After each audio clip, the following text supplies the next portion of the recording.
Good morning. This morning I'm going to talk about the history of solid body guitars. Believe it or not, solid body guitars actually originated from Hawaii. Around the 1920s and 30s, Hawaiian guitars were made.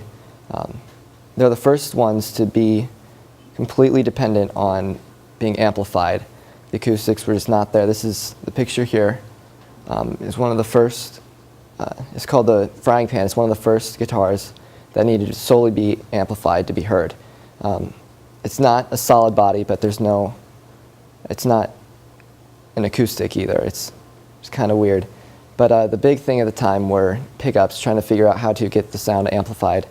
And Adolf Rickenbacker, who you may have heard of, maybe not, worked a lot with magnetic pickups, trying to further the pickup studies. And he then made the Electrico Steel Company with some friends and produced the frying pan.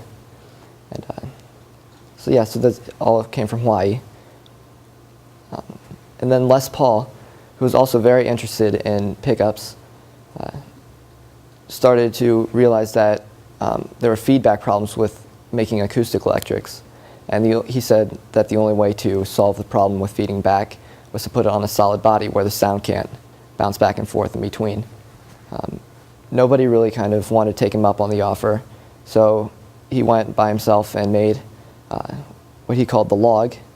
And as you can see, the guitar over there, he actually just put the middle of it is a 4x4 piece of pine, and that's solid, and then he just put the outsides on to make it look nice. And they're detachable, and they're not necessary either. They're just there to make it look like a guitar.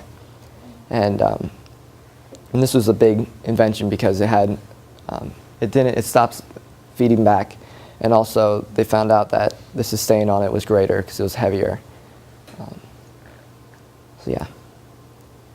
Then Leo Fender, who's the founder of Fender Instruments, developed the Broadcaster.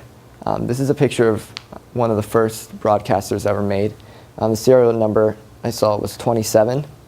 It's from 1951, and the idea for it was they wanted something very simple and practical to be mass-produced because they saw how big of a hit that the other ones were becoming, and so they just wanted something that they could just throw together. It sounded nice, and this is what they came up with. It was later changed.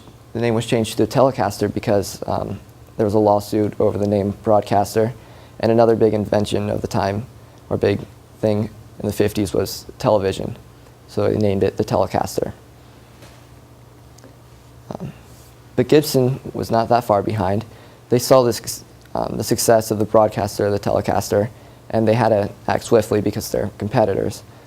And in 1952, Ted McCarty, the president of Gibson Guitars, worked with Les Paul, and he created Gibson's famous Les Paul guitar, shown there. And just another solid body guitar, and they reworked the pickups again just to make it even better. And it had a gold finish on it so that for it to look rich, they wanted to look the best it could be. And so that's what they did. And now they have different companies that make solid body guitars. Are Gibson, Fender, Paul Reed Smith, Rickenbacker, Taylor, and there's many, many more, like kind of off brands, but they all have the basic same design, whether it's like a double cutaway shown here at the bottom or like a single cutaway. And different ones sound differently. Obviously, they're not all the same. And yeah, I don't really know. That's it.